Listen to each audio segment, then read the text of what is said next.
ప్రభునందు దేవుని బిడ్డలారా, మరి ప్రభు అయిన యేసుక్రీస్తు నామములో మీ అందరికీ మరి శుభము కలుగునుగాక. దేవుడు మీ అందరినీ ఆస్వాదించి దీవించునుగాక. మరొకసారి మీ యొక్క మరి ఎదుటకు వచ్చి దేవుని వాక్యాన్ని పంచుకోవటానికి పరిశుద్ధాత్మ దేవుడు ఎంతగానో నాకు సహాయం చేశాడు. దేవునిరా, ఈ సమయంలో ఒక కాసేపు మీరు దేవుని వాక్యము వింటే మీ జీవితానికి ఎంతగానో మేలు కలుగుతుంది.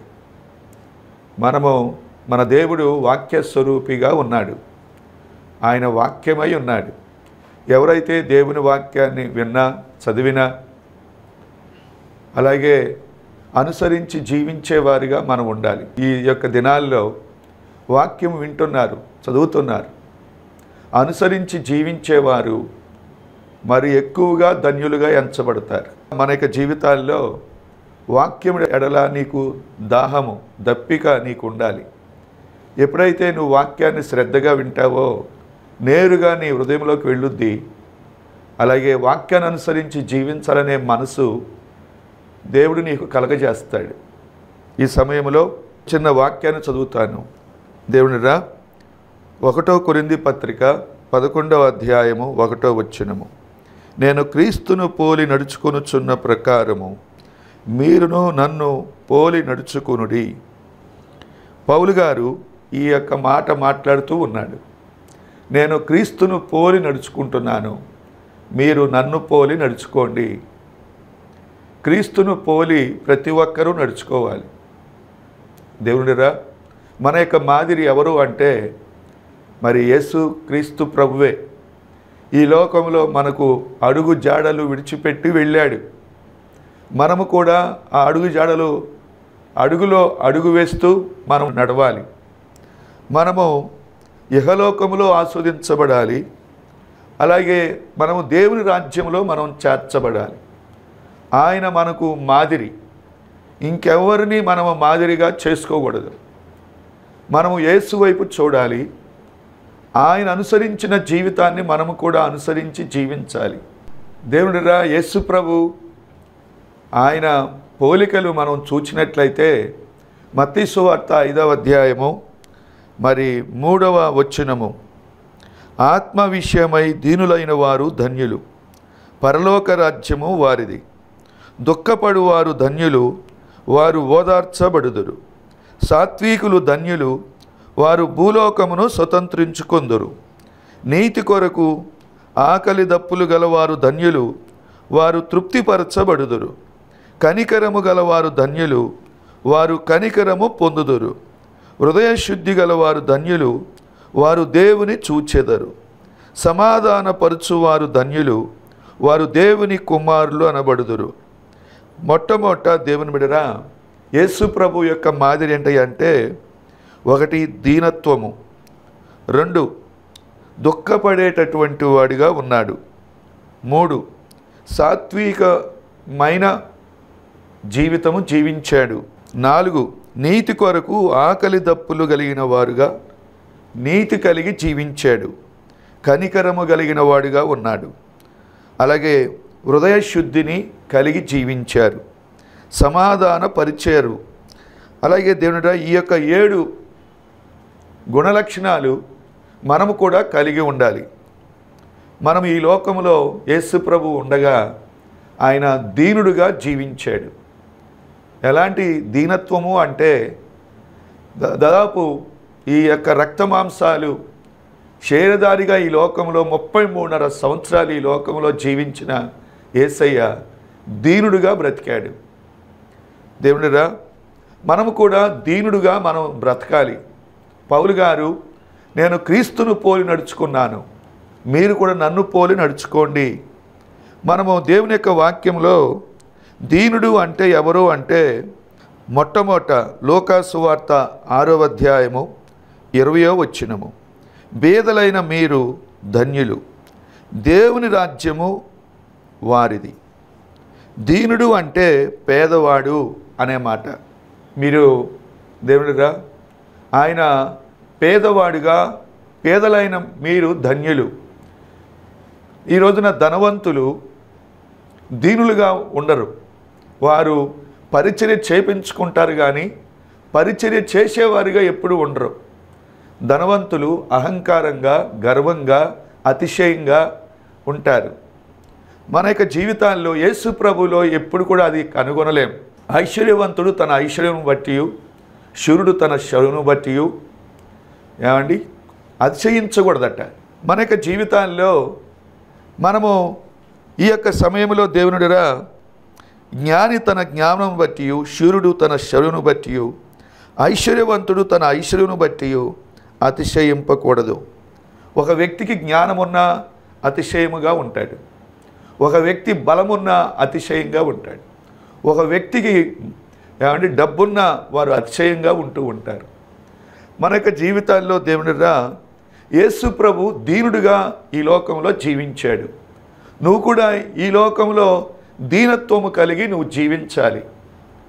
మన యొక్క జీవితాల్లో దేవునిరా ప్రాముఖ్యంగా పౌలు గారు మరి తిమోతి పత్రికలో అంటాడు, 6వ అధ్యాయము 9వ వచనము, ధనవంతుల గుట్టుకు అపేక్షించువారు శోధనలోను ఉరిలోను అవివేకయుక్తములను హానికరములైన అనేక దురాశల్లోనూ పడుదురు.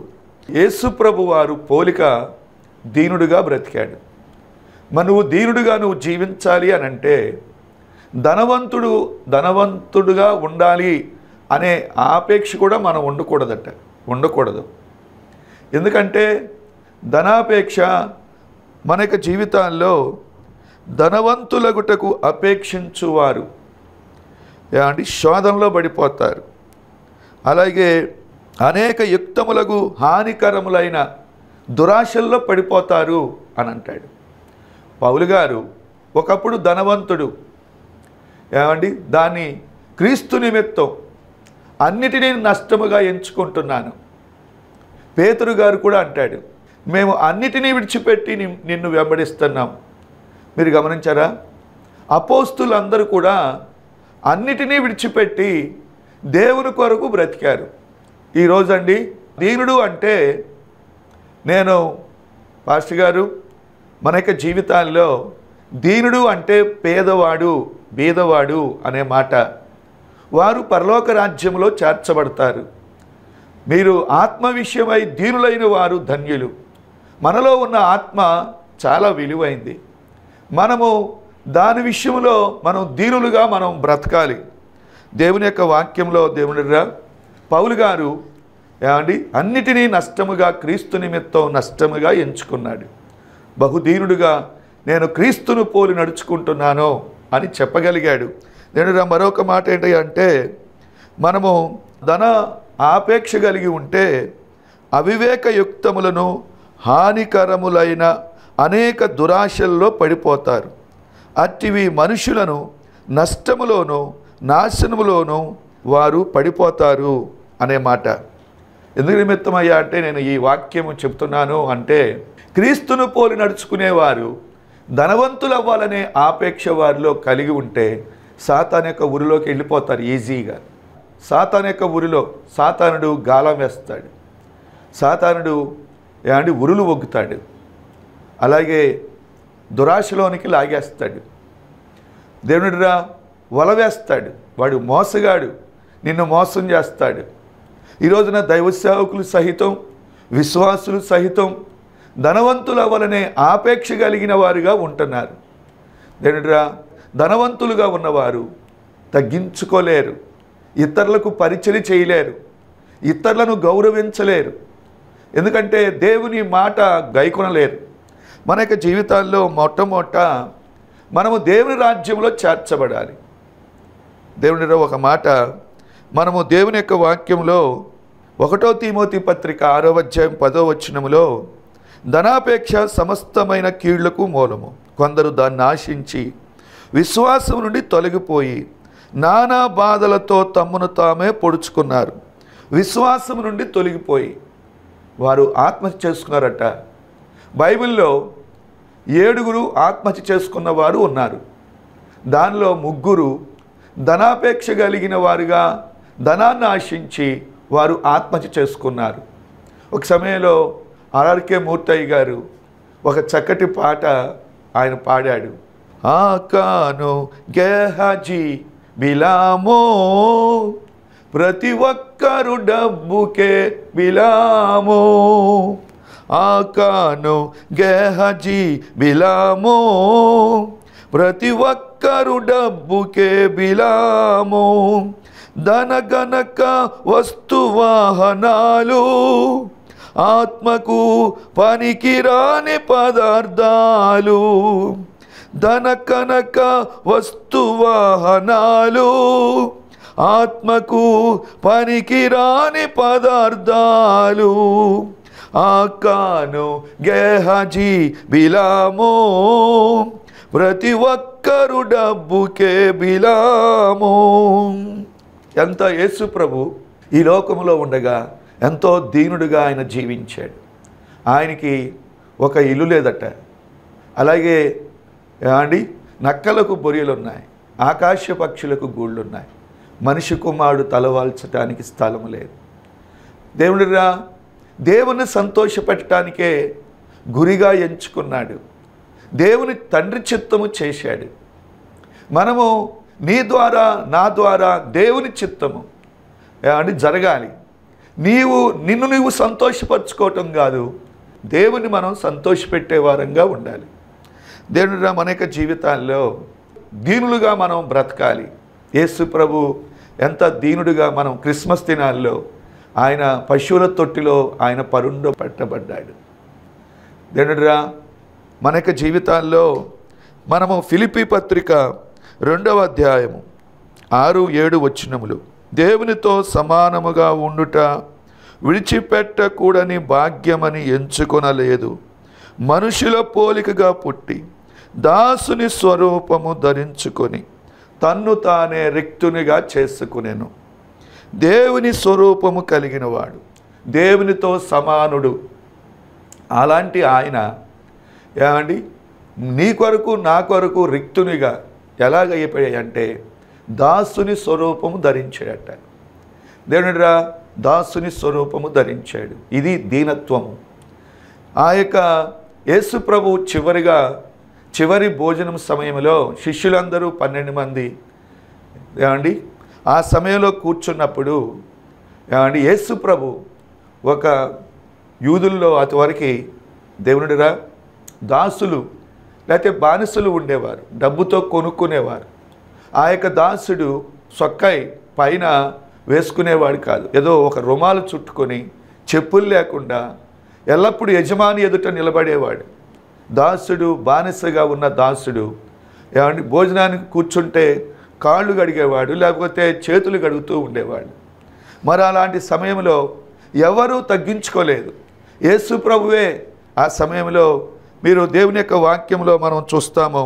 దేవుని ఒక చిన్న మాట నేను చదువుతాను. దేవుని యొక్క వాక్యంలో ప్రాముఖ్యంగా యోహాను సువార్త 13వ అధ్యాయము 4వ వచనము, భోజన పంక్తిలో నుండి లేచి తన పై వస్త్రము అవతల పెట్టేసి ఒక తువ్వాలు తీసుకొని నడుమునకు కట్టుకొనెను. దేవునిరా మనమట అండి ఒక తువ్వాలు తీసుకుని ఆ చొక్కాయి తీసేసి రుమాలు కట్టుకుని శిష్యుల అందరి పాదాలు కడిగాడట. దేవునిరా దేవుని స్వరూపము ధరించినవాడు, దేవునితో సమానుడు.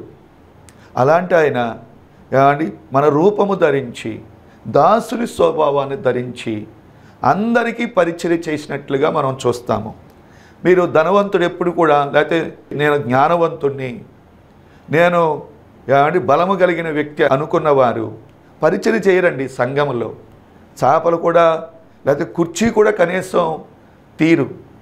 ఎంతవరకు ఏమంటే చాలామంది సంఘాల్లో బాధ్యత కొరకు వస్తున్నారు కానీ బాధ్యతను మర్చిపోతున్నారు. నువ్వు కూర్చున్న ఆ చాప ఎవరో వేస్తే కూర్చున్నావు, నువ్వు కూర్చున్న కుర్చీ ఎవరో వేస్తే వచ్చి కూర్చొని ఒక గెస్ట్గా వచ్చి వెళ్ళిపోతున్నావు. నీలో బాధ్యత లేదు. సంఘంలో నీకు బాధ్యత లేదా?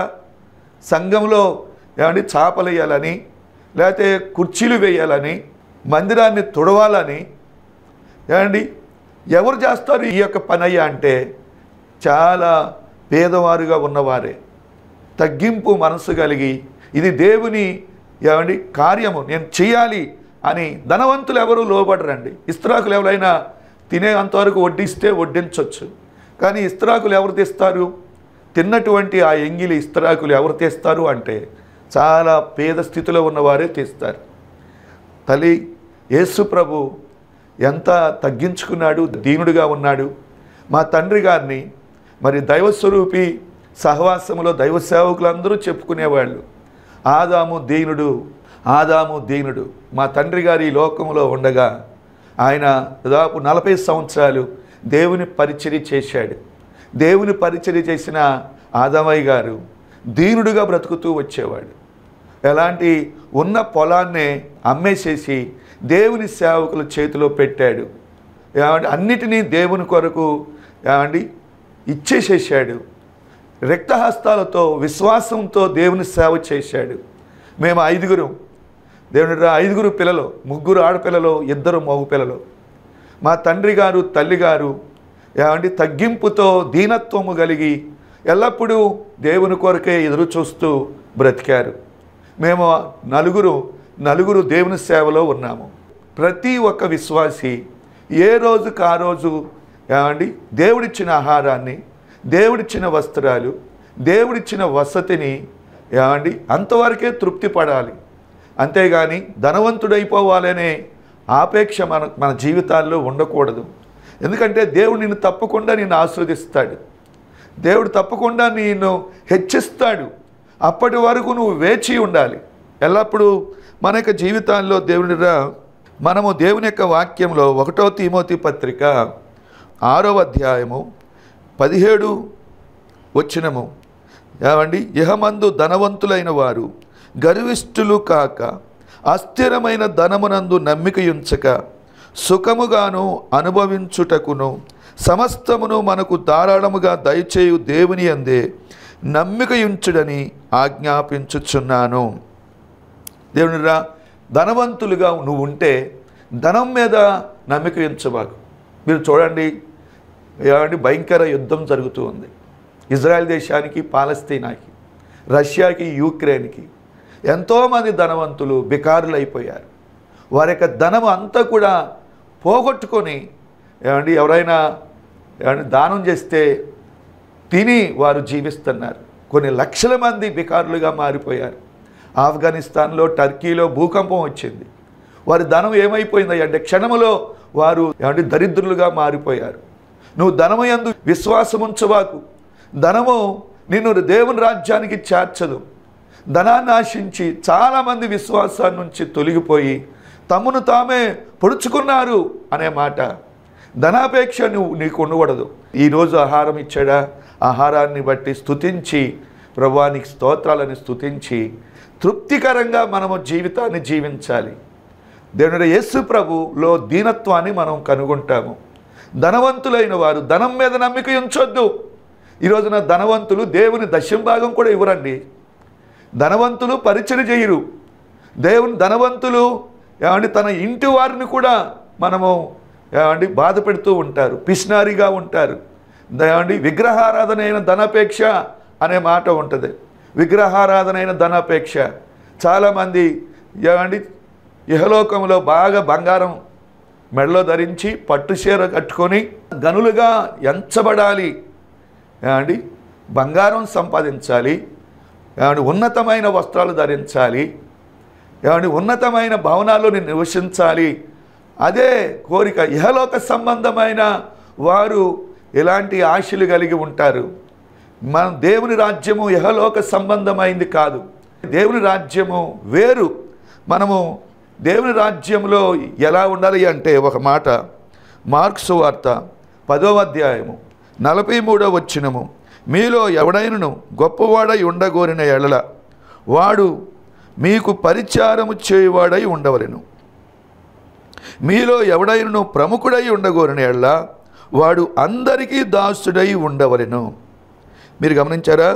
మీలో ఎవడైనా గొప్పవాడై ఉండగోరిన ఎడల వాడు మీకు పరిచారం చేయవాడై ఉండాలి.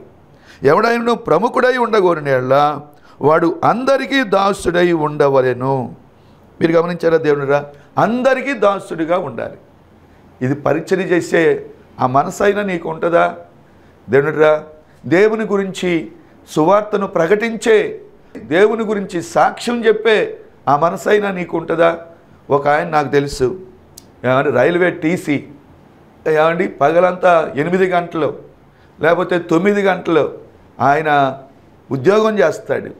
సాయంకాలం రాగానే బట్టలన్నీ తీసేసి వెంటనే కరపత్రాలు పట్టుకొని అదే రైల్వే స్టేషన్లో వచ్చేవాళ్ళు పోయేవాళ్ళకి కరపత్రాలు పంచుతూ ఉండేవాడు. బిజీగా పాస్టర్గా ఏమండి వాళ్ళు ఎక్కువగా టైంను దేవుని కొరకు ఖర్చు పెడతలేదు. కానీ కొంతమంది ఏమండి దైవ సేవకులుగా పార్ట్ టైము ఉద్యోగం చూసుకుంటూనే ఏమండి ఉన్న సమయాన్ని దేవుని కొరకు ఖర్చు పెడుతున్నారు.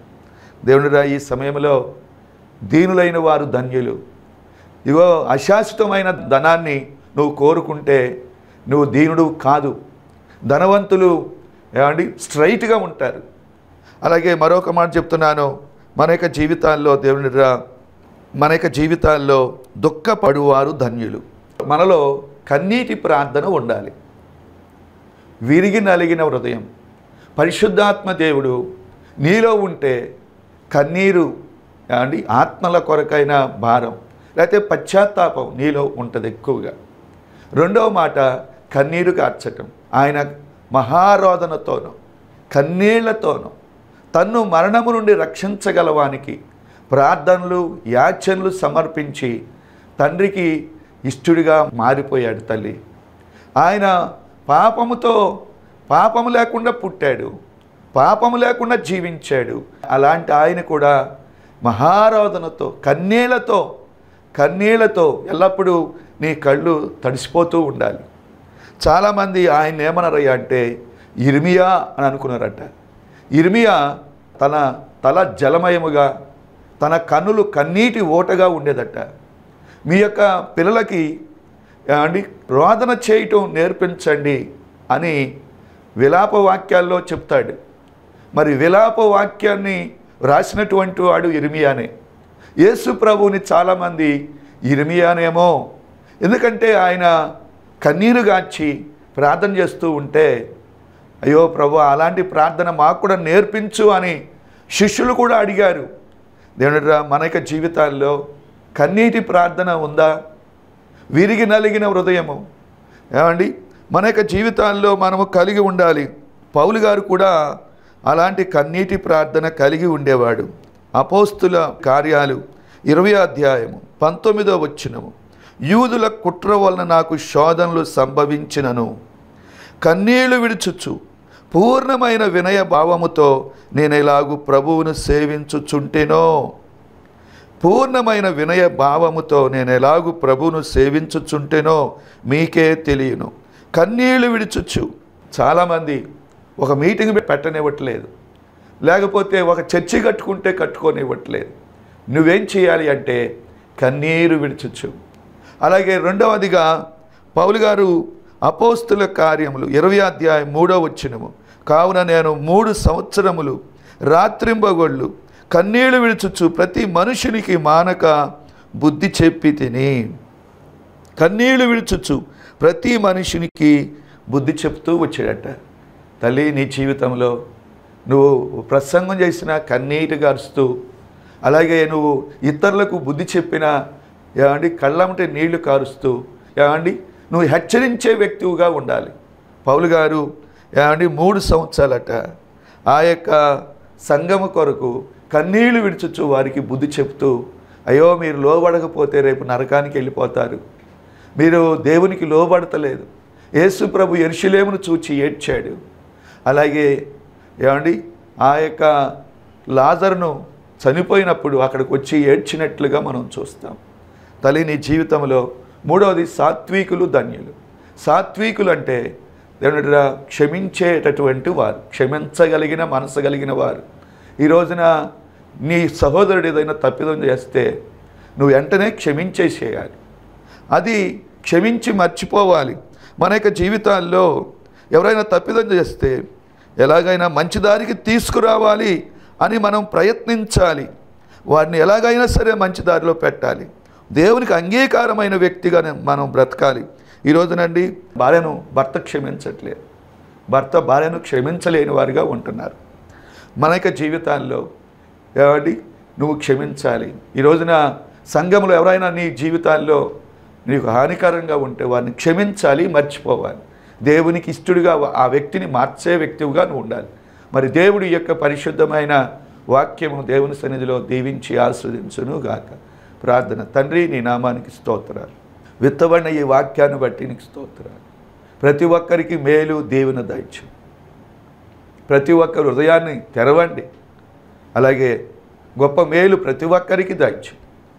అనారోగ్యవంతులను ఆరోగ్యవంతులుగా చేయి.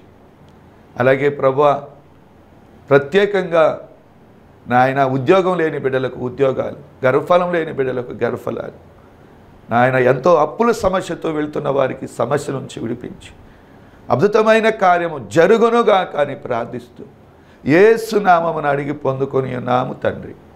ఆమేన్. తండ్రి, కుమార, పరిశుద్ధాత్మ దేవుని యొక్క సన్నిధి మీ అందరికీ తోడై ఉండునుగాక. ఆమేన్. God bless you. దేవుడు మిమ్మల్ని దీవించి ఆస్వాదించునుగాక. ఆమేన్.